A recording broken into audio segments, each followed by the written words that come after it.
Mi querido amigo y hermano, qué dicha tan grande encontrarme contigo en este espacio. Bienvenido a mi canal, a este programa especial titulado El último Elías. La Iglesia Adventista del Séptimo Día comprende que es un movimiento profético que tiene un rol importante y trascendente en la historia y en el desarrollo de este momento para el mundo entero. Entonces, asumiendo ese rol profético, debemos capacitarnos, debemos instruirnos, debemos recibir conocimiento, adiestramiento de saber cómo nosotros podemos predicar con poder la palabra de Dios, ganar las almas y extender el reino de Cristo aquí en la tierra. En esta oportunidad tenemos a un invitado especial, un amigo personal, un hermano, un tutor, un maestro, al pastor Walker Montilla. Él va a tener con nosotros dos temas: el arte de hacer llamado parte 1 y el arte de hacer llamado parte 2. Así que te invito para que veas esta primera instrucción. Tú que necesitas hacer el llamado de Dios, tú que necesitas dar estudios bíblicos, tú que necesitas predicar la palabra de Dios, ¿cómo puedo entender? ¿Cómo debo hacer? ¿Cómo se utiliza este recurso tan importante? ¿Qué trascendencia tiene? ¿Está fundamentado en la palabra de Dios? ¿Es una orden de Dios? ¿O simplemente las personas se les predica, ellos tienen que aceptar si quieren o no quieren? Todo eso tú lo vas a descubrir ahora en este mismo momento. Va a ser una instrucción y una capacitación muy valiosa para tu vida espiritual y para tu experiencia como pueblo remanente, como miembro de la Iglesia Adventista del Séptimo Día y como protagonista último Elías. Prepárate.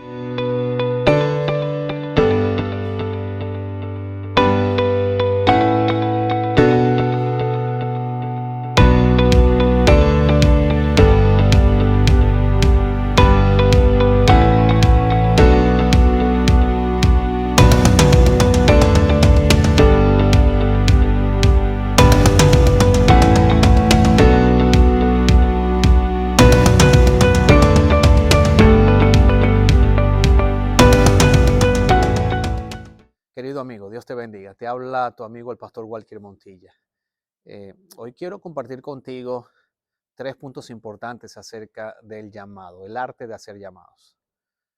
Número 1, el primer punto que quiero compartir es que el llamado es divino, el llamado es bíblico. Tú no eres ninguna persona mala si tú haces un llamado y nadie se para a tomar decisión de bautizarse o a tomar decisión de asistir a la iglesia. Porque el llamado viene del cielo. El llamado es bíblico. Cuando hablamos del llamado, el llamado viene consecuencia de la predicación del evangelio. Las dos cosas van juntas.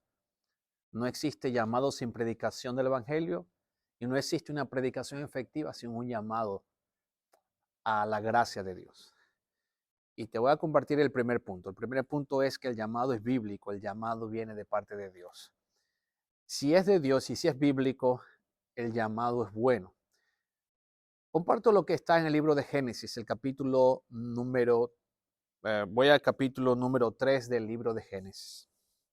Voy a leerte el versículo número 8 y el versículo número 9, dice así. Y oyeron la voz de Jehová Dios que se paseaba en el huerto en el aire del día, y el hombre y su mujer se escondieron de la presencia de Jehová. Se escondieron de la presencia de Jehová Dios entre los árboles del huerto. Verso 9, mas Jehová Dios llamó al hombre y le dijo, ¿dónde estás tú? Este es el primer llamado que encontramos en todo el registro bíblico. Ocurrió en el jardín del Edén. Dios llama porque la salvación viene de parte de Dios. El ser humano se esconde de Dios. ¿Por qué? Porque desde que entró el pecado, nosotros como humanos tenemos miedo, tenemos temor, tenemos angustia, desesperación y nos da miedo, nos da temor. Nos da temor acercarnos a Dios porque pensamos que vamos a fracasar. Nos da temor acercarnos a Dios porque muchas veces hemos querido hacer el bien y no lo hacemos. Nos da miedo tomar un compromiso porque quizás si lo tomo serio y fallo, entonces ¿dónde va a quedar mi testimonio? Eso es lo que el ser humano siente miedo. Adán y Eva sintieron miedo. Nunca antes habían experimentado el miedo, el fracaso, la tristeza, el temor, pero ahora lo experimentaban. ¿Por qué? porque habían sido engañados por la serpiente, el diablo, Satanás. Eva comienza a dialogar con la serpiente, cae en el terreno del enemigo, es engañada, su esposo peca conscientemente, pero también desobedece la palabra de Dios. Y ahora se dan cuenta que están desnudos, han perdido la gloria de Dios, la presencia de Dios con ellos. Saben que han hecho mal. Y tienen eso que experimentamos nosotros cuando sabemos que hacemos algo malo y nos han descubierto. Nos da pena, nos da miedo, nos da vergüenza. Aquí se tratan de ocultarse. Y no es que ellos quieren buscar a Dios. Al contrario, no solamente la paga del pecado es la muerte, sino que las consecuencias de alejarnos de Dios, de pecar con Dios, es que nuestra misma vergüenza no nos permite acercarnos a Dios. Nos da vergüenza y pena enfrentar las consecuencias sabiendo que pudimos haberlo evitado y no lo hicimos. ¿Y qué nos vamos a culpar? Ya lo habían hecho, pero ahora sí podían ocultarse de Dios. Pero Dios sale a buscar al hombre en medio del huerto y lo llama. Claro que Dios sabía dónde está, pero Dios quiere escuchar la respuesta. ¿Sabes por qué? Porque quien llama es Dios. El llamado es bíblico, el llamado es de parte de Dios. Dios llama porque Dios sabe que nosotros no tenemos fuerza para reconciliarnos con Él. Dios llama porque sabe que tenemos miedo, que estamos avergonzados, que estamos paralizados, que andamos depresivos, que andamos con sentimientos de culpabilidad y que lo más normal para nosotros es escondernos la presencia de Dios, porque hay pánico. Pensamos que ya todo está destruido, pensamos que ya no hay salida a ese problema y que ya no hay esperanza, que ya para qué, si por mucho que nos esforcemos ya nuestro testimonio está arruinado. Pero es el momento donde Dios aparece y donde Dios dice, ¿dónde estás? Te estoy buscando. Quiero que respondas, ¿dónde estás, Adán? Eva, ¿dónde estás? Así que Dios llama al pecador. Dios va en busca del pecador. Y cuando nosotros vamos al libro de Apocalipsis, voy a compartir contigo el capítulo 3 y el versículo número 20 del libro de Apocalipsis, encontramos nuevamente al Señor Jesucristo llamando al pecador. Mira, la palabra de Dios nos dice así. Apocalipsis capítulo 3 y el versículo número 20 dice, he aquí yo estoy a la puerta y llamo. Si alguno oye mi voz y abre la puerta, entraré a él y cenaré con él y él conmigo. Te das cuenta que nuevamente Dios es el que llama. El llamado es de Dios. Pero si te das cuenta, la ilustración que Jesús está usando es que estamos dentro de la casa porque tenemos pánico, tenemos miedo, que vean la realidad de nuestra vida. Pero Jesús está fuera de la casa, está afuera, lo hemos dejado fuera. No hemos permitido que entre en nuestro hogar, en nuestra vida.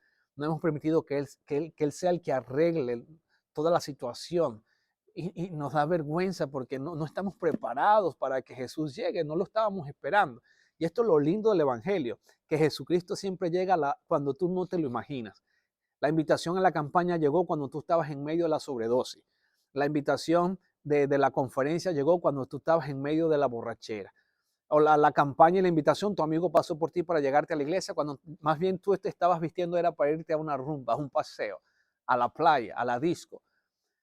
Y tú como predicador ni siquiera sabes cómo es que comenzaste a llamar a las personas al arrepentimiento, porque quizás esa no era tu intención, pero el Espíritu de Dios toma tus labios y comienza a hablar por ti. Tú eres el instrumento de Dios. Lo que te estoy diciendo es que Jesucristo siempre llega en el momento exacto y no importa las condiciones que tú veas, las condiciones o características que tú estés experimentando o cuán preparado estuvo el sermón o no el sermón o la campaña o no la campaña. Lo importante es que Jesús está llamando. Que Jesús llama no porque las personas están ready, están listas para que lo acepten. Adán y Eva no estaban listos para recibir a Dios, pero Dios los llamó porque Dios los fue a buscar. En el libro de Apocalipsis, este mundo no está listo para esperar a Jesús porque este mundo está pendiente de la pandemia, este mundo está pendiente de las crisis económicas, este mundo está pendiente en cómo resolver las enfermedades venéreas, este mundo está pendiente en cómo resolver los matrimonios que de cada 3 mínimo 2 en Estados Unidos salen el divorcio, este mundo está pendiente en cómo poder aliviar las crisis de las escuelas y universidades por los muertos que van porque entra una persona y comienza a disparar, o porque estaba en el Walmart, en el centro comercial, y hay más muertos. O sea, en este momento el mundo no tiene tiempo para prestar oído a la voz de Dios porque está ocupado y afanado como Marta. Y quieren resolver las situaciones porque les da miedo, les da pena. Consciente o inconscientemente estamos conscientes o inconscientes, nos alejamos de Dios porque nos hemos alejado y sabemos que somos seres pecadores y que hemos fallado una y otra vez. Sin embargo, a Dios se le ocurrió salvar al pecador por la locura de la predicación. Y Jesucristo está ahí llamando. Cada sermón es un llamado. Cada lección de escuela sabática, la cartilla, es un llamado. Cada culto de oración y testimonio es un llamado. Cada grupo pequeño es un llamado. Cada reunión del club de aventureros y un campamento de conquistadores es un llamado. Cada reunión, un campamento de guías mayores es un llamado. Cada reunión a un congreso de damas, de hombres, del Ministerio de la Mujer, de servicio comunitario, es un llamado. Dios llama. Cada sociedad de jóvenes es un llamado. Cada reunión es un llamado. Cada literatura centinela es un llamado. Cada mensaje en el Facebook o las redes sociales de nuestra iglesia es un llamado. Dios está llamando. Dios no se cansa de llamar. Ahora, quiero leerte lo que dice 1 Corintios. El capítulo número 1 de 1 Corintios. Dice así la palabra de Dios en 1 Corintios. Te voy a leer el capítulo número 1 de 1 Corintios. Dice así, versículo número 21.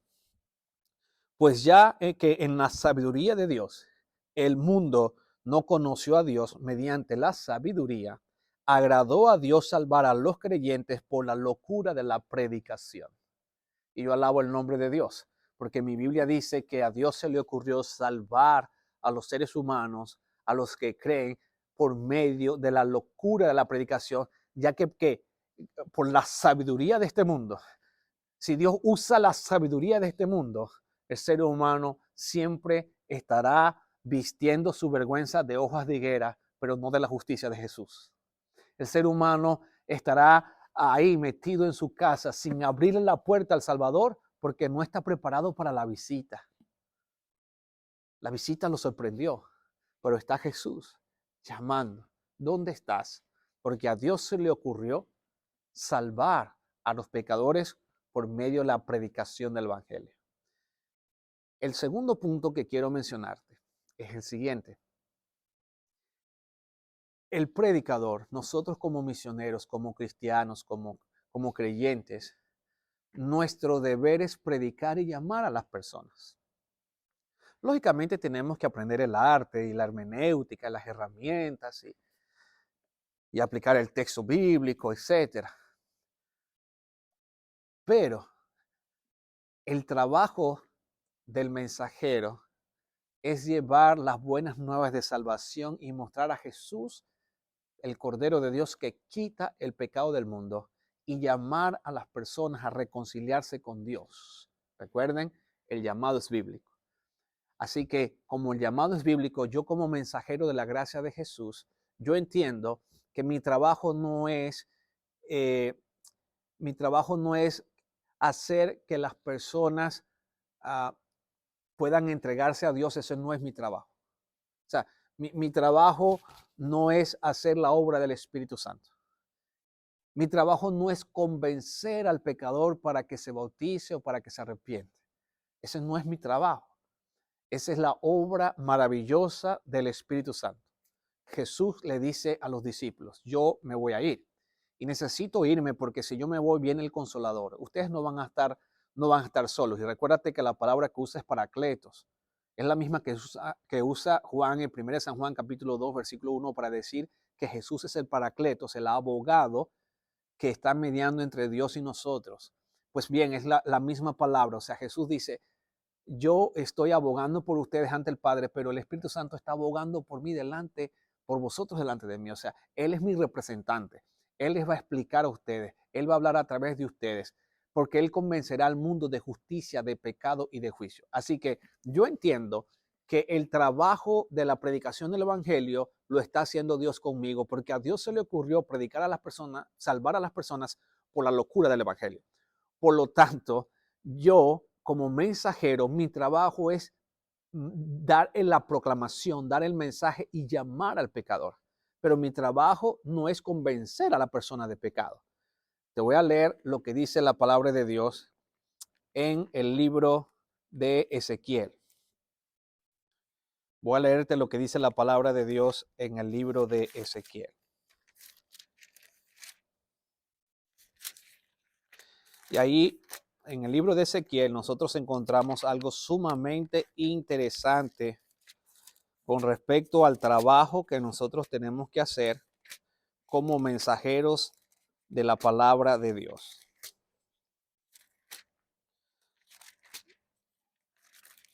Fíjate lo que dice la palabra de Dios en el libro de Ezequiel. En el capítulo número 3 y el versículo número 17. Dice así: Hijo de hombre, yo te he puesto por atalaya a la casa de Israel. Oirás pues tú la palabra de mi boca y los amonestarás de mi parte. Mi trabajo es escuchar la voz de Dios, oír la voz de Dios y amonestar, mostrar al pueblo la palabra de Dios. Cuando yo dijere al impío, de cierto morirás, y tú no le amonestas ni le hablas para que el impío sea apercibido de su mal camino a fin de que viva, el impío morirá por su maldad, pero su sangre demandaré yo de ti. Fíjense cuál es mi trabajo. Mi trabajo es conectarme con Jesús, porque Jesús dice en San Juan capítulo 15, separados de mí nada podéis hacer. Pero si tú estás conmigo vas a llevar muchos frutos. Todo pámpano que en mí permanece en la vid, este llevará muchos frutos, porque yo los he elegido a vosotros para que llevéis frutos. Pues bien, cuando yo me conecto a Cristo Jesús, el Espíritu de Dios me usa y yo doy palabra de Dios. Mi trabajo es llamar a las personas. ¿Dónde estás? Mira, Dios te está llamando. Ven a los brazos de Jesús. Jesús está tocando la puerta de tu corazón. Ábrele, entrégate, pasa. Jesús te está llamando. Hoy en el nombre de Jesús te llamo para que recibas la gracia de Cristo. Ese es mi trabajo. Mi trabajo no es convencer al auditorio y a la iglesia o a las personas de pecado. El Espíritu Santo está haciendo el trabajo. Pero el Espíritu Santo va a hacer el trabajo cuando hay un mensajero, cuando alguien está llamando, porque lo que yo estoy haciendo es que Dios está predicando, está hablando a través de mis labios. A Dios se le ocurrió salvar a las personas por la locura de la predicación del evangelio. Y cada mensaje que yo tengo que finalmente llamar a la persona al arrepentimiento, porque no puede existir un mensaje o el mensaje no es efectivo para Dios a menos que yo pueda llamar al ser humano para que se reconcilie con ese Dios que lo quiere salvar, con ese Dios que le está diciendo dónde estás, con ese Dios que le va a decir ese trapo de inmundicia que tú tienes no sirven, esas hojas de higuera que tú tienes no sirven, esa desnudez que tú tienes, yo te la voy a cubrir con la sangre preciosa de mi Cristo, de mi Hijo Jesucristo. Entonces mi trabajo es llamar. Y dice, si tú no llamas, el impío va a morir, pero también esa sangre yo la voy a demandar de ti, porque Dios nos ha dicho a nosotros que nosotros como mensajeros de Dios, predicadores, nuestro trabajo es hacer el llamado. El trabajo del Espíritu Santo es convencer a las personas. Pero si yo no llamo, cada persona que se pierde por mi negligencia a no llamar al ser humano para que se reconcilie con Dios, Dios lo va a demandar de mi vida. Fíjate la importancia entonces que nosotros podamos entender que no hay predicación efectiva si no existe un llamado. Ahora, observa el versículo número 19.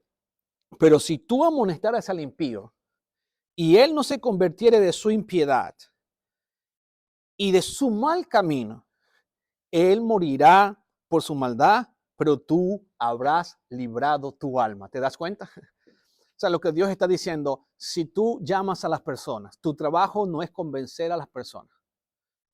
Tu trabajo es llamar a las personas para que se reconcilien conmigo. Ese es tu trabajo. Presenta el mensaje y llama al pecador al arrepentimiento. Ahora, si el pecador no se arrepiente, pues él tendrá que dar cuenta por él mismo del mensaje rechazado, porque no te rechazó a ti, me rechazó a mí. Él va a morir por su impiedad, por su pecado, pero tú has hecho el trabajo. Ahora, ¿cómo comparo yo esto? Yo comparo esto como un muchacho que quiere enamorar a la muchacha, comienza a enamorarla, una muchacha linda de la iglesia, profesional, ha hecho sus estudios, se graduó, está trabajando, asiste a la iglesia, un muchacho bueno, trabajador, estudió, asiste a la iglesia, los dos están en la iglesia, los dos son adventistas del séptimo día, cristianos, pero el muchacho le gusta a la muchacha y la muchacha está soltero, el muchacho está soltero, ambos son contemporáneos, y el muchacho la invita al restaurante, ella dice, sí, cómo no, van y comieron después la sociedad de jóvenes, termina la sociedad de jóvenes, va y le dice al día siguiente, mira, mañana yo quiero ir al parque, y van al parque, y comen un helado y todo, y la pasan bien, y se toman una foto, la publican por las redes sociales, qué lindo día, y el muchacho sueña con la muchacha, y la muchacha le hace ojitos, y ya sabe él que la muchacha gusta de él, pero el muchacho le da miedo. Pasó 2 meses, 3 meses, un día le regaló unas rosas, unas flores de cumpleaños, la joven animada, y ese día la muchacha pensaba que él iba a decir, ¿sabes qué? No puedo vivir sin ti, tú me gustas demasiado, yo quiero tener una relación más formal contigo, es decir, vamos a prepararnos para el matrimonio a través del noviazgo, pero el muchacho tuvo miedo. Y la razón por la cual él tuvo miedo fue porque él pensó, y si me dice que no, voy a quedar yo como un tonto, voy a quedar como un ridículo, porque después, ¿qué va a pensar ella de mí si ella me dice que no? Va a pensar que yo soy un abusador. Y pasó 1 año, 2 años, y la muchacha esperaba que aquel muchacho le pudiera decir algo, pero nunca se lo dijo nada.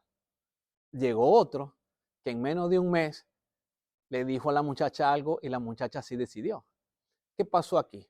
El otro mareó a la muchacha, la mareaba, la llevaba a comer, la muchacha tranquila y todo, pero nunca le dijo nada, nunca le hizo un llamado. Estaba enamorado de ella, pero nunca le dijo, ¿sabes qué? Yo quiero que ahora tú seas mi novia formalmente para que nos podamos casar.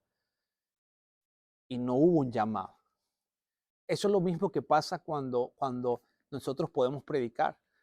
Y le decimos a la persona, Dios es amor, Dios te quiere, pero no le decimos al ser humano que en ese momento el poder de Dios es tan grande que Dios lo ama así como está, lleno de drogas, lleno de alcoholismo, lleno de prostitución, lleno de pecado, lleno de lascivia, lleno de vicios. No le decimos que el poder de Dios es más grande y que la sangre preciosa de Cristo Jesús cubre multitud de pecados, pero también la palabra de Dios dice que el poder de Jesucristo, la locura de la predicación, no solamente perdona pecados, sino que Dios regala, imparte el Espíritu Santo a los que creen en su nombre a través del bautismo. Y también la palabra de Dios dice que Dios nos llama para que ahora nosotros podamos ser luz a las naciones. Y el Espíritu de Profecía me dice a mí en el deseado de toda la gente que Jesucristo veía a las personas no como eran, sino como iban a llegar a ser en su bendito y precioso nombre. Por eso llama a los discípulos. No porque los discípulos están capacitados, sino porque Jesús visualizó lo que ellos harían en su nombre años más tarde. Entonces, ese es el evangelio.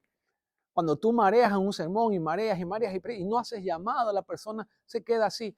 Yo un día tuve la oportunidad de predicar y en esa campaña Dios estaba haciendo milagros. Le pedí a Dios que cada noche se manifestara. Y le dije al pastor de la iglesia, mañana lunes comenzamos a bautizar. Y la campaña comenzó un día domingo y al día siguiente algo me dijo, tienes que bautizar mañana. Y comenzamos, esa noche fueron 10 almas preciosas para Cristo. Le dije al pastor, deja el bautisterio lleno. Y cada noche bautizamos. Total, bautizamos 45 personas en la campaña. Y yo pensé que todo estaba bien y dije, yo no quiero forzar el llamado porque ya quizás hemos tenido mucho bautizo. Y yo, ok, maravilloso, ese día se bautizaron como 5 o 6 más, contentos. Y cuando yo salgo, una persona se me acerca, era un doctor. Este doctor había asistido a la conferencia solo el viernes en la noche y fue el sábado. Él había recibido la fe de Jesús, tenía bastantes doctrinas, pero este señor, este doctor, una persona importante en la sociedad, estaba pasando por momentos críticos. Su matrimonio estaba en un acabose, tenía problemas de infidelidad el señor. Y sintió en su corazón en ese momento de que si él se entregaba a Cristo Jesús y se bautizaba, Dios lo iba a liberar a él de esa adicción y Dios iba a salvar su vida y que él podía ahora a trabajar para Cristo, entregar sus dones a Cristo. Pero él me dijo lo siguiente, cuando yo lo saludo al salir de la iglesia, me dijo, pastor, yo pensé que usted iba a llamar 1 minuto más si usted hubiese insistido en un minuto más para decir qué persona más necesita de Cristo, yo me hubiese parado, pastor, y me iba a bautizar. Yo estaba esperando que usted solamente hiciera un llamado más. Amigo, los llamados nunca están de más. Siempre Dios está llamando al pecador. Siempre Dios quiere usarnos a nosotros para que nosotros podamos reconciliar al ser humano con la única solución que el ser humano tiene, la sangre preciosa de Jesús. Y este es mi tercer punto. Recuerda, el primer punto que te he dicho, el llamado es bíblico. El segundo punto, el trabajo de nosotros como predicadores no es convencer de pecado. Nuestro trabajo es predicar y llamar al pecador, con amor, con dulzura, pero llamar al pecador. Y este es el punto número 3 y por lo cual terminó este seminario. Mira, el mayor evangelista que ha existido en todo el universo y en este mundo se llama Jesucristo, el Hijo de Dios. Mira lo que dice la Biblia y te lo voy a leer en Génesis capítulo 3, versículo 15, donde está el sermón mesiánico, el primer sermón mesiánico, el primer sermón cristocéntrico a la raza humana, el primer llamado del gran evangelista. Génesis capítulo 3, versículo número 15 dice así. Voy a leer desde el versículo número 14. Y Jehová Dios dijo a la serpiente: por cuanto tú hiciste, maldita serás entre todas las bestias y entre todos los animales del campo, sobre tu pecho andarás y polvo comerás todos los días de tu vida. Verso 15. Y pondré enemistad entre ti y la mujer, y entre tu simiente y la simiente suya. Esta te herirá en la cabeza y tú le herirás en el calcañar. La mujer representa de ahora en adelante la iglesia de Jesús en esta simbología. La serpiente es el dragón, Apocalipsis 12, la serpiente antigua, el diablo, Satanás. Así que tenemos la serpiente, con una guerra ahora espiritual entre el bien y el mal contra Dios, pero Dios establece su iglesia, su remanente, la mujer, y el descendiente de la mujer, que es Jesucristo, el Hijo, la simiente, que iba a recibir una mordedura de la serpiente en el calcañar, en el tobillo, pero que finalmente el Hijo, la mujer, Jesucristo, el Hijo, la simiente, Jesús, el Hijo de Dios. Ahí está en Apocalipsis capítulo 12, donde aparece cómo el dragón quiso matar al hijo de la mujer, a Jesucristo, con el decreto de muerte del emperador, y mandaron a buscar a los niños y matar a los niños, Herodes y todo eso. Pero la palabra de Dios me dice aquí que finalmente el Hijo de Dios, a través de la predicación del Evangelio y del sacrificio en la cruz del Calvario, derrotaría a la serpiente, y la serpiente la mata por la cabeza, porque es por la cabeza donde se mata la serpiente. Y Jesucristo aplastó la cabeza de la serpiente en la cruz del Calvario. Y en la resurrección, Jesús ganó la victoria de cada uno de nosotros. Y ya no tenemos condenación. Los que estamos en Cristo, ya no hay condenación. Y sabes, cada vez que tú llamas al pecador al arrepentimiento, Jesús se une contigo. Y aquí está Jesús, llamando a las personas, el mayor evangelista. Ahora, Juan capítulo 1, quiero que vayas conmigo a ese escenario cuando Juan está bautizando y se aparece Jesús, y Juan dice: miren, he aquí el Cordero de Dios que quita el pecado del mundo. Y ahora quiero leerte lo que dice en Marcos capítulo número 1. Marcos capítulo número 1. Escucha lo que dice la palabra de Dios. Marcos capítulo 1. Dice así: después que Juan fue encarcelado, Jesús vino a Galilea predicando el evangelio del reino de Dios, diciendo: el tiempo se ha cumplido y el reino de Dios se ha acercado. Arrepentíos y creed en el evangelio. El evangelio significa buenas nuevas. Jesús es el Cordero de Dios. El evangelista, el Señor Jesucristo, predicaba diciendo: arrepentíos, el reino de Dios ha llegado. Crean al evangelio. Por eso la palabra de Dios nos dice así: el que crea y sea bautizado será salvo. Amigo, que Dios te siga bendiciendo, que Dios te use. Recuerda, el llamado es de Dios. El trabajo del evangelista es llamar a las personas, Pero el mayor evangelista que ha pisado este planeta, el mayor ganador de almas, se llama Jesucristo. Que Dios te bendiga.